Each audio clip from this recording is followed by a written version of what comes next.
दोस्तों, आपने वो लाइन तो सुनी होगी कि प्रतिभा किसी की गुलाम नहीं होती और प्रतिभा को निखारने के लिए हमें परिश्रम का सहारा लेना चाहिए। इसीलिए स्वामी विवेकानंद जी ने अपनी कृति the song of the free में कहा है कि जब बादल को बिजली चीर देती है तब वह घनघोर बारिश करता है, उसी प्रकार जब आत्मा को अंदर तक छेड़ा जाता है तभी महानता प्रकट होती है। दोस्तों, आज ऐसे ही एक महानता, एक बहुत बड़ी प्रतिभा के बारे में चर्चा की जाएगी, जिनके पास खाने के लिए सही से भोजन नहीं होता था। उन्होंने कहा कि मैं आधे पेट खाने वाला व्यक्ति हूँ, और उनके पास लिखने के लिए कागज और कलम नहीं होते थे।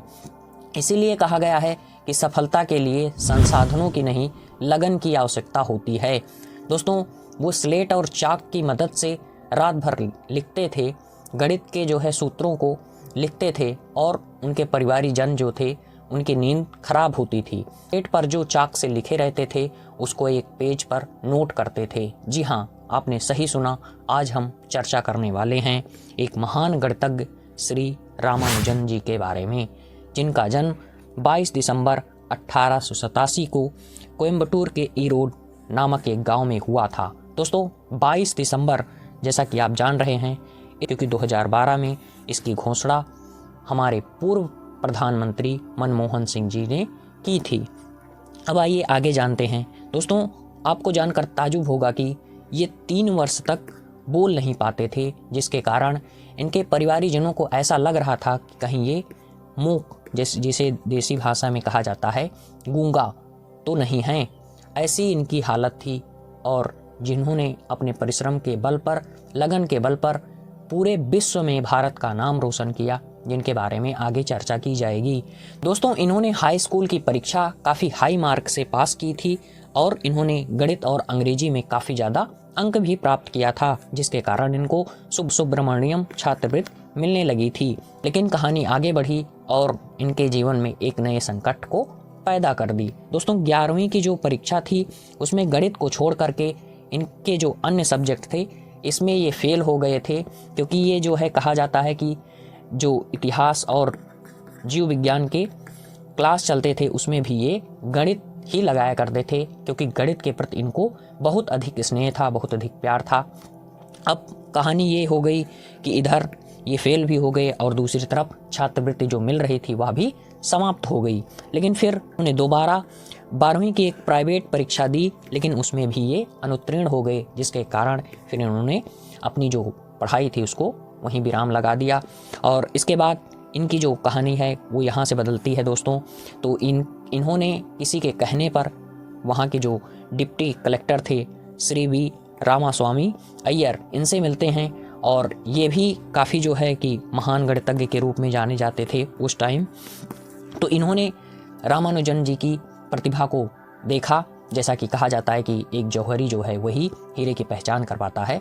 और फिर इसके बाद इन्होंने इनकी मुलाकात जो है कि जिलाधिकारी श्री रामचंद्र राव से कराई, और इनके कहने पर 25 रुपये मासिक इनको मिलने लगी, जिससे कि इन्होंने जो अपना शोध कर रहे थे वो कार्य फिर से इन्होंने प्रारंभ किया और 1 साल तक वहाँ पर कार्य किया। अब आइए आगे देखते हैं। तो दोस्तों, इनकी एक प्रमुख जो शोध थी उस समय की बर्नौली संख्याओं के कुछ गुण, ये जो है कि प्रकाशित हुई थी journal of Indian mathematics society में।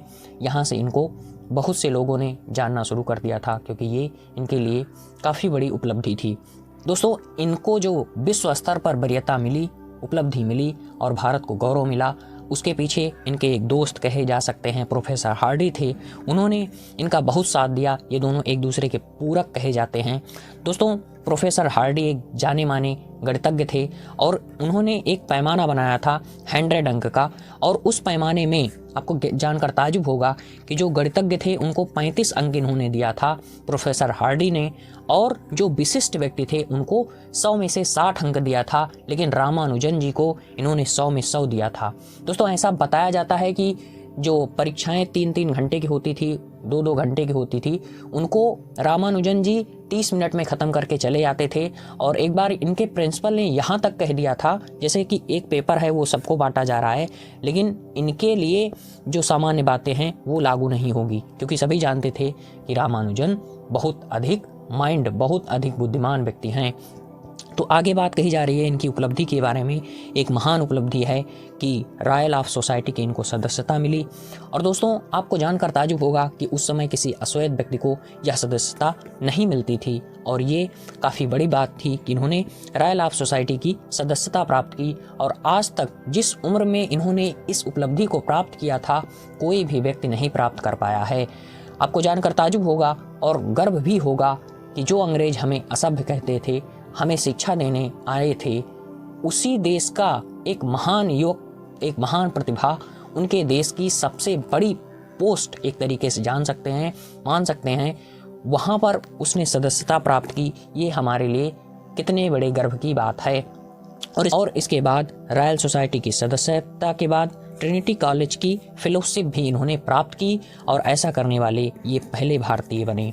तो आशा करता हूँ यह जानकारी आपको काफ़ी रोचक लगी होगी, और अगर यह जानकारी रोचक लगी हो तो अपने दोस्तों के साथ ज़रूर शेयर करें। और आज के लिए इतना ही, मिलते हैं किसी अन्य रोचक वीडियो में। तब तक के लिए बहुत बहुत आभार आपका, धन्यवाद, और चैनल को ज़रूर सब्सक्राइब करें। नमस्कार।